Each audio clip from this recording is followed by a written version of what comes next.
Bonjour messieurs, dames. Je suis M. Kakwadini.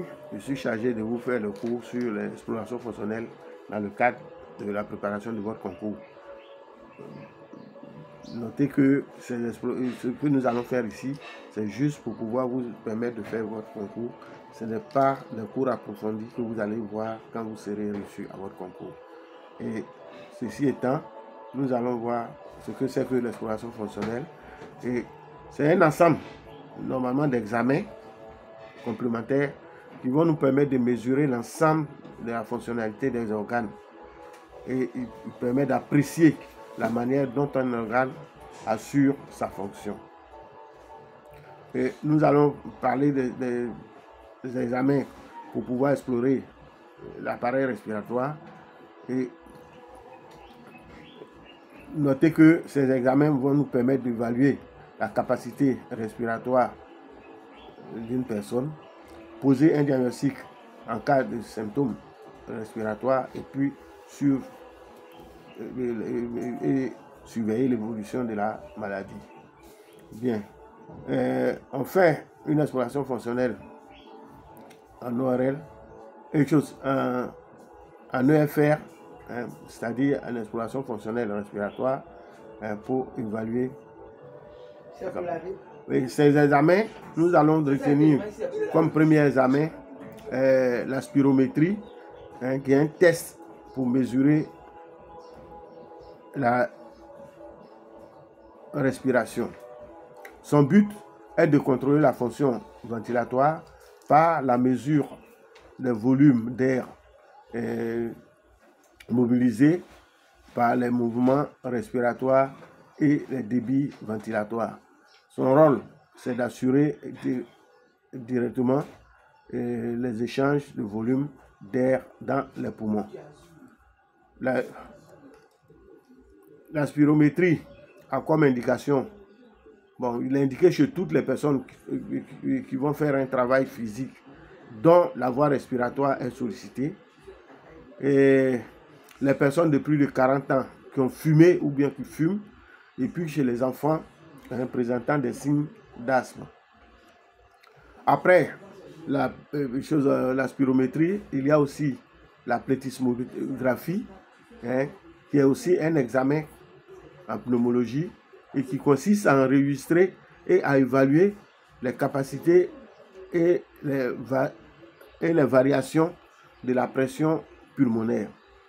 Son rôle ici est de diagnostiquer un emphysème, c'est-à-dire des perforations au niveau alvéolaire, de suivre l'évolution des pneumopathies et d'évaluer l'efficacité d'un traitement par rapport à ça. Et cette plethysmographie est contre-indiquée chez les personnes déjà sous traitement pour pathologie pulmonaire et puis les personnes souffrant de claustrophobie, c'est-à-dire ceux qui ont peur des milieux clos. Bon, nous avons aussi la radiographie du thorax, qui normalement est un examen primordial pour toute personne hospitalisée. Et généralement, on va demander un cliché de face à inspiration forcée ou un cliché vu de profil. La radiographie va nous permettre d'avoir un triple. La radiographie a un triple intérêt. Il y a d'abord l'intérêt diagnostique, l'intérêt pronostic et évolutif, et puis l'intérêt thérapeutique. Et je vous disais tantôt que ce sont des examens d'imagerie, mais il y a un examen spécifique qui peut aussi nous permettre de rechercher une insuffisance respiratoire. C'est la gazométrie artérielle, où nous allons parler des choses du taux d'oxygène et de gaz carbonique dans le sang. Et ça va nous permettre d'évaluer l'hématose et d'affirmer un diagnostic d'insuffisance respiratoire et d'évaluer son importance et la surveillance de l'efficacité du traitement. Donc la gazométrie va nous donner certaines valeurs au niveau du pH.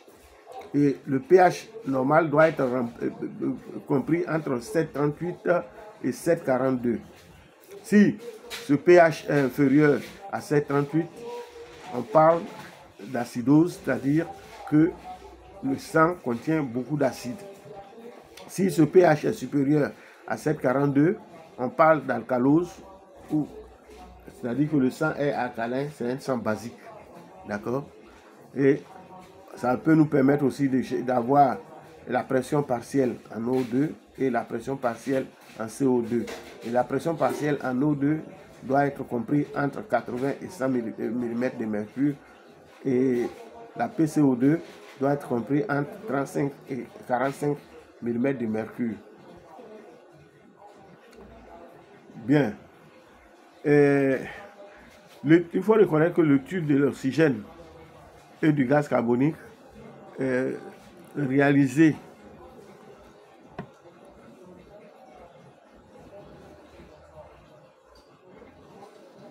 va nous permettre d'avoir trois grands types d'associations. Bon, il y a l'hypoxie, hypercapnie, non, hypocapnie, hypoxie, hypocapnie, qui en...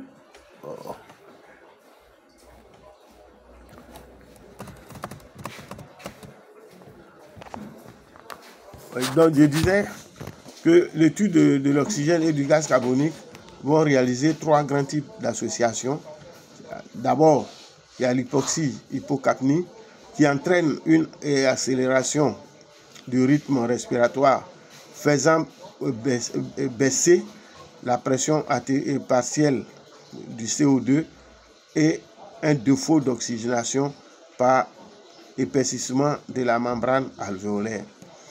Il y a une deuxième association, hypoxie normocapnie, que l'on trouve au début d'insuffisance respiratoire chronique. Et puis, il y a l'hypoxie hypercapnie, réalisée dans la majorité des insuffisances respiratoires chroniques. Bon, après l'exploration respiratoire, nous allons explorer le cœur. Et ici, il y a quelques examens aussi à faire. Nous avons d'abord l'épreuve d'effort, qui est un examen qui permet de mesurer la consommation maximale d'oxygène durant un effort.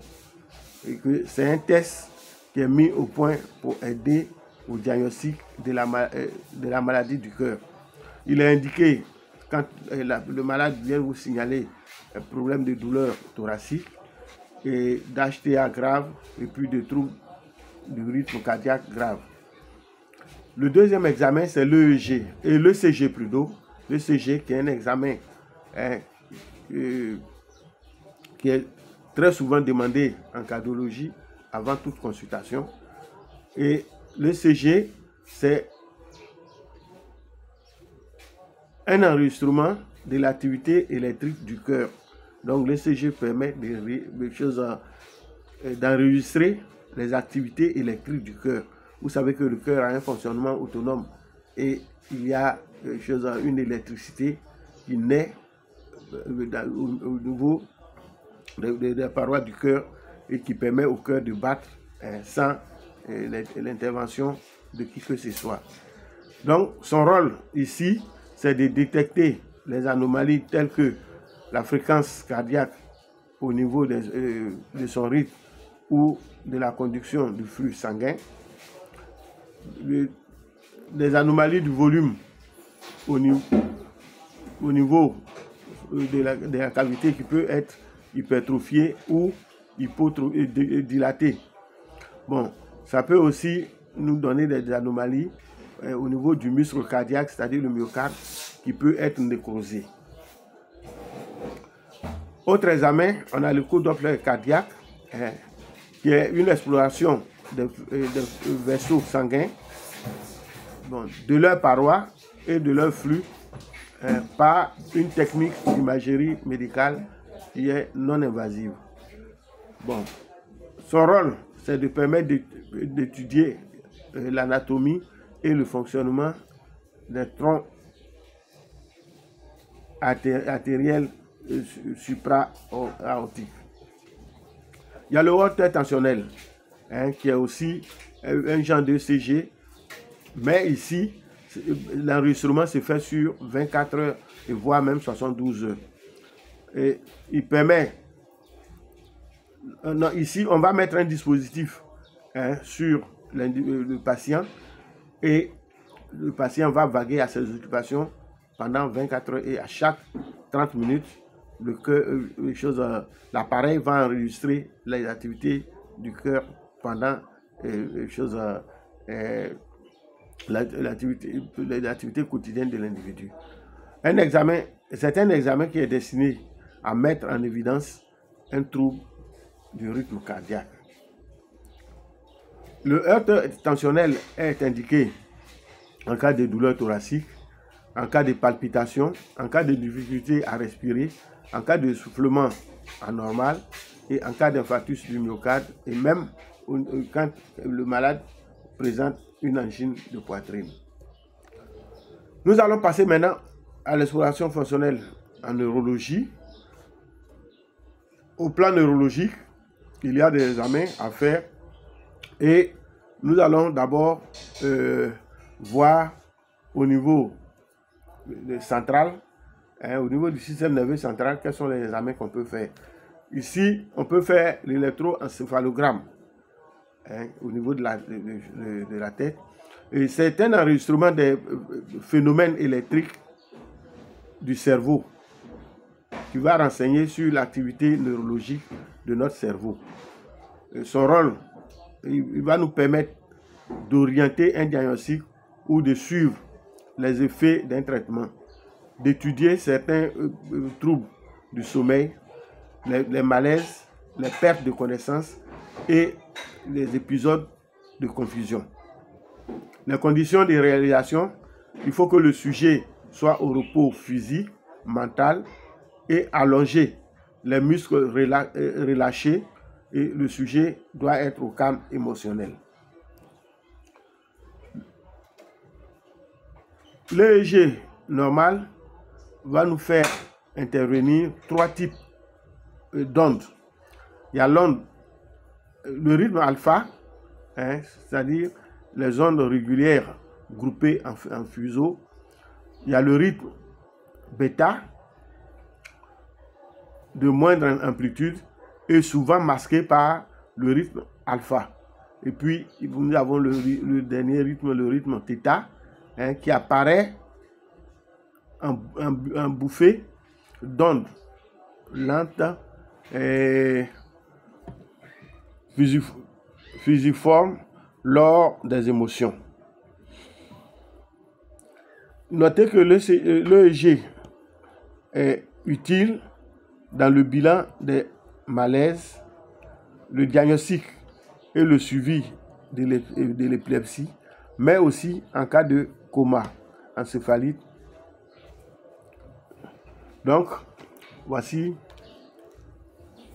En plus de l'EEG, nous avons l'IRM, qui est une imagerie par résonance magnétique. Cet examen permet d'obtenir des vues en 2 ou 3 dimensions à l'intérieur du corps. Il repose sur le principe de la résonance magnétique nucléaire. Son rôle est de donner des informations sur des lésions qui ne sont pas visibles sur les radiographies standards, l'échographie ou même le scanner. L'IRM permet de visualiser les organes et tissus mous dans différents plans de l'espace. Autre examen possible au niveau du système nerveux central, on a l'échographie, le scanner, l'angiographie et la scintigraphie. Nous allons passer maintenant à l'exploration du système nerveux périphérique.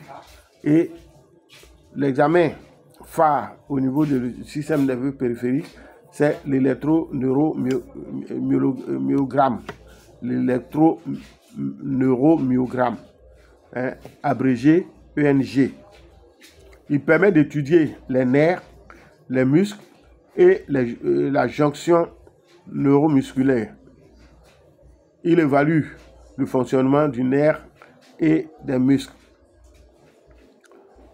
Il est utile pour le diagnostic des lésions nerveuses associées à un accident ou à un traumatisme et des neuropathies périphériques. Il évalue la sévérité d'une atteinte nerveuse, précise le type d'atteinte et son niveau indiqué lorsque l'on suspecte une maladie de la racine nerveuse. Après, nous allons passer maintenant à l'exploration fonctionnelle digestive, où nous allons voir les examens pour explorer le tube digestif. Et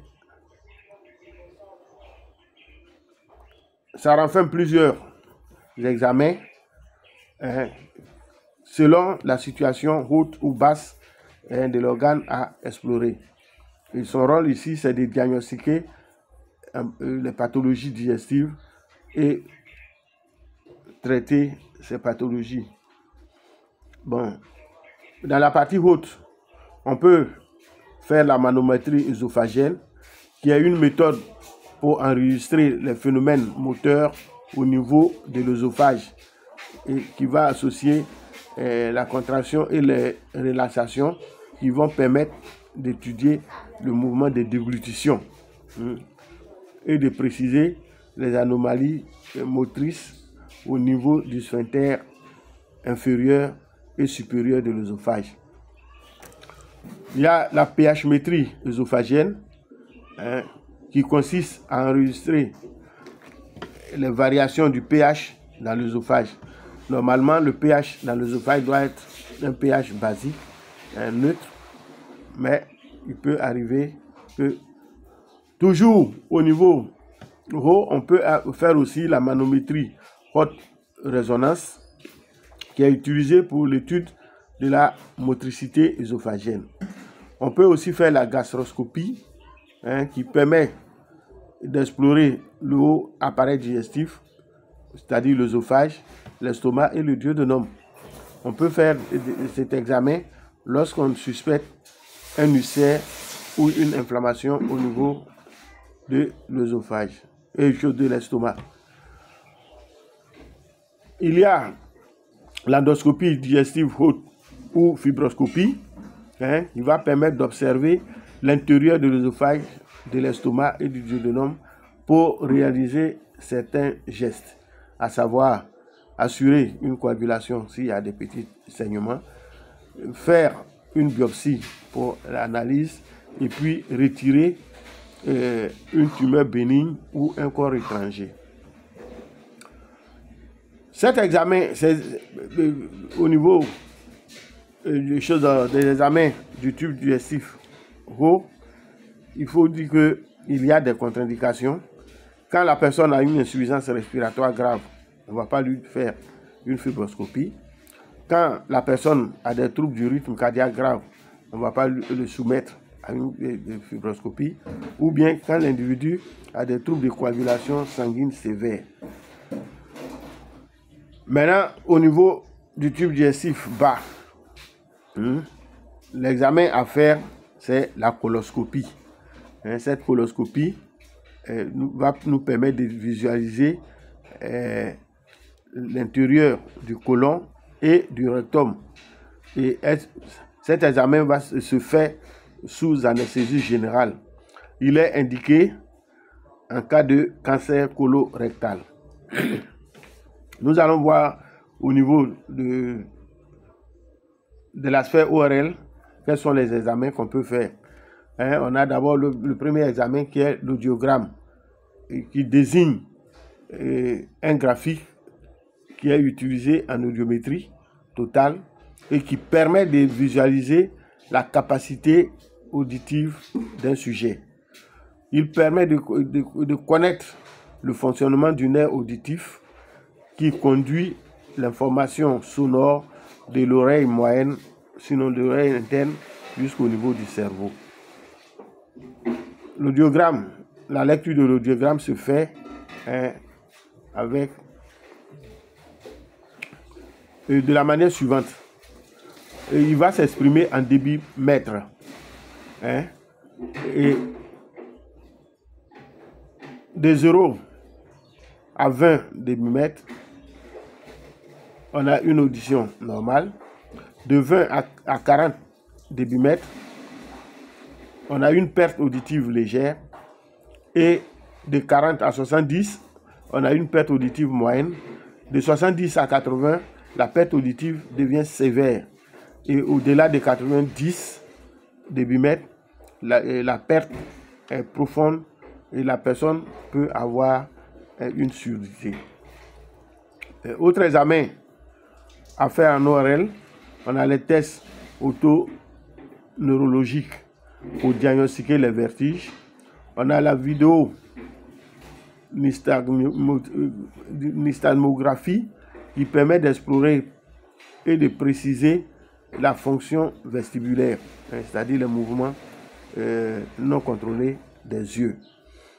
On a le potentiel évoqué auditif, qui est un enregistrement de l'influx nerveux des voies auditives conduisant le son de l'oreille interne vers les aires auditives primaires du cerveau. On a la radio Schuller. Cette radio Schuller va explorer l'articulation temporomandibulaire. Et puis on a la tympanométrie, qui va nous permettre de détecter des troubles de l'oreille moyenne. Nous allons aussi voir au niveau de l'appareil urinaire les examens à faire pour l'exploration des examens de l'appareil urinaire. Ici, nous avons les examens urodynamiques qui vont porter sur 3 parties. D'abord, la débimétrie, qui va mesurer la puissance du jet urinaire. Ici, on va demander aux malades d'uriner dans un appareil qui ressemble à un truc de toilette. Et ça va déclencher, ça va nous permettre de voir la puissance du jet urinaire. On a la cystomanométrie qui va étudier les pressions au niveau de la vessie. Et puis la sphinctérométrie qui mesure la pression au niveau du sphincter. De là, nous allons voir chez la femme, un gynéco-obstétrique, quelques examens pour pouvoir explorer l'appareil génital. Nous avons d'abord la cœlioscopie, qui permet de visualiser le col de l'utérus à l'aide d'une loupe, d'étudier à travers cette loupe l'aspect de la vulve, du vagin et surtout du col utérin. Son intérêt est de faire précocement le diagnostic des zones anormales, c'est-à-dire le cancer du col.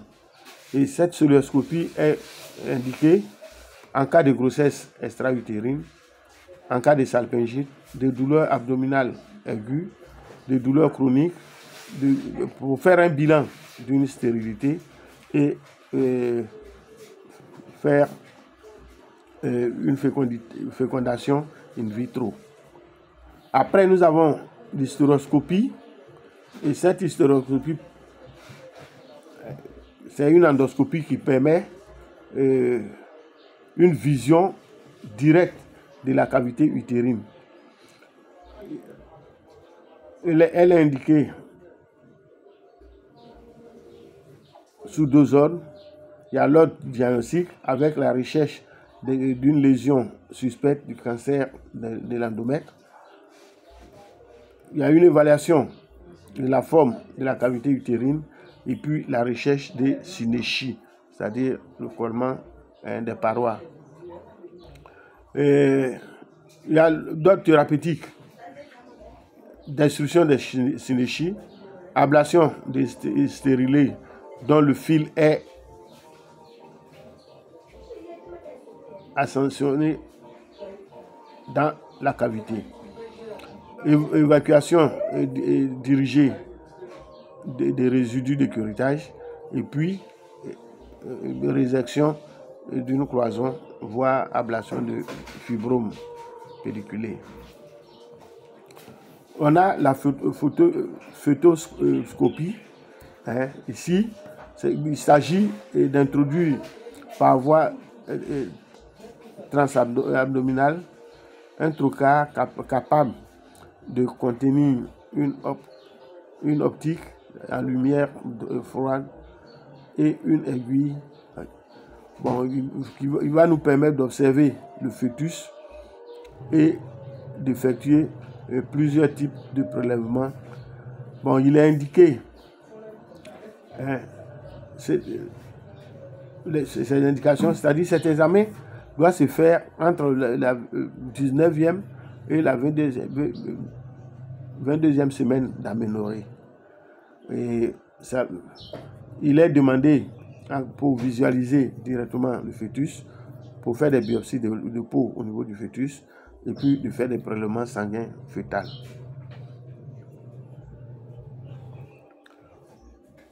Et quels sont les risques auxquels le fœtus est exposé?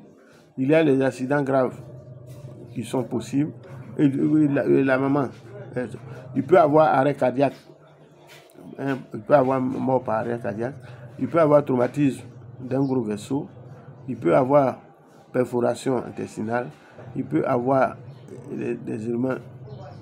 Non.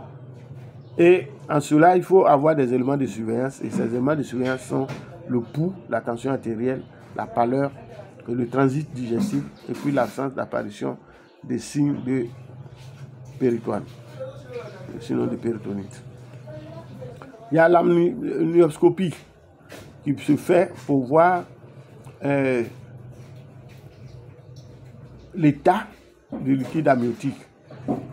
Ici, cet examen se pratique après la 36e semaine d'aménorrhée. Et puis, ça se fait aussi si le col est légèrement perméable. Donc, il est indiqué pour voir la membrane et les membranes, la couleur du liquide amniotique et puis la présence ou non de vermis caseosa. Au moment du travail, ça permet aussi de voir la membrane, de déceler les membranes rompues et puis il permet de faire des prélèvements de sang au niveau du fœtus. Toujours dans l'exploration chez la femme, on peut faire une exploration aussi au niveau de la grossesse. Et cette exploration fonctionnelle consiste à faire une consultation dédiée aux femmes dont la grossesse nécessite une surveillance particulière. En exemple, chez les diabétiques, les femmes qui ont une hypertension artérielle ou les enfants présentant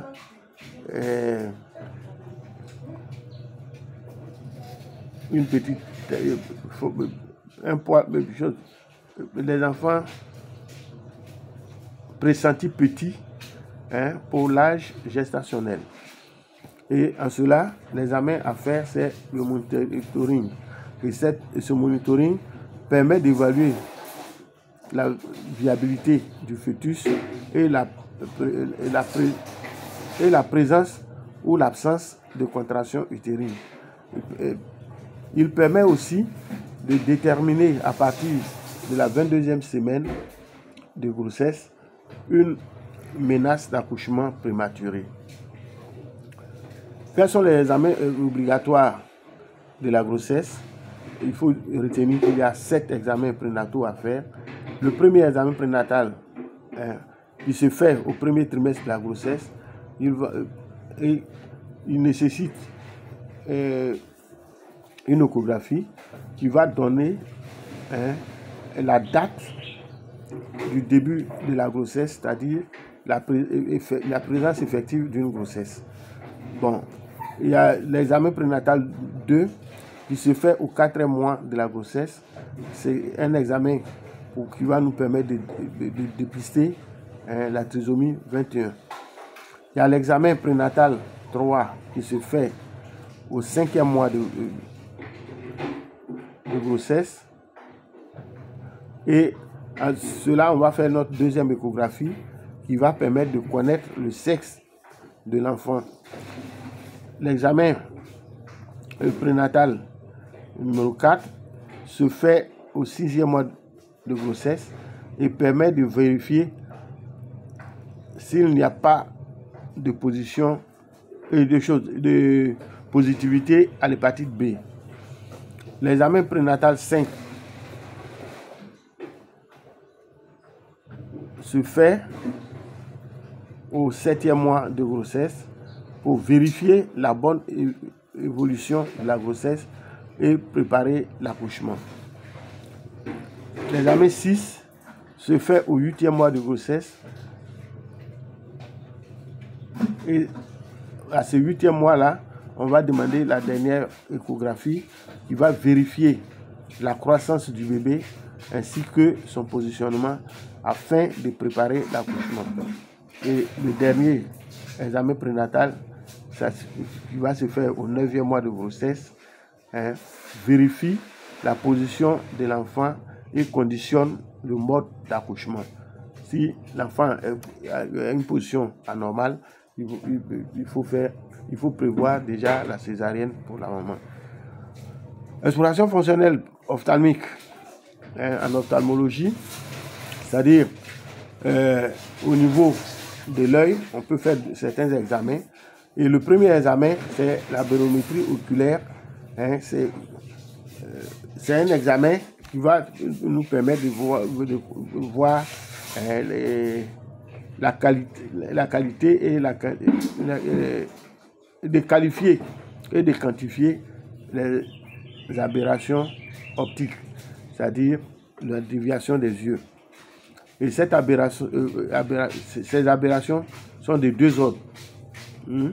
Il y a l'aberration optique de bas degré, avec les histoires de myopie, hypertrophie, et puis l'aberration optique de haut degré, qui se voit souvent dans les cas de coma. On fait l'angiographie rétinienne numérisée à la fluorescine. Ici, on va faire une injection IV de fluorescine suivie de photographie du fond d'œil pour évaluer le remplissage par ce même colorant des artères, des veines et des tissus intraoculaires. Il est indiqué quand la personne présente le diabète, quand il y a une dégénérescence musculaire, et puis quand il y a une inflammation au niveau des yeux ou bien une baisse de la vision. Autre examen en ophtalmologie, on peut demander aussi la tomographie en cohésion optique qui permet de vérifier l'état de celle-ci ainsi que celui du glaucome.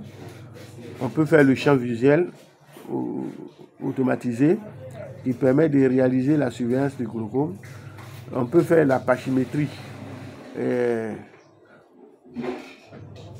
cornéenne pour déterminer l'épaisseur de la cornée. Et puis l'examen du fond d'œil qui va permettre d'examiner le fond de l'œil pour observer la rétine et ses vaisseaux, la papille optique et puis la macula. Merci pour votre attention. Je crois que nous avons terminé le cours.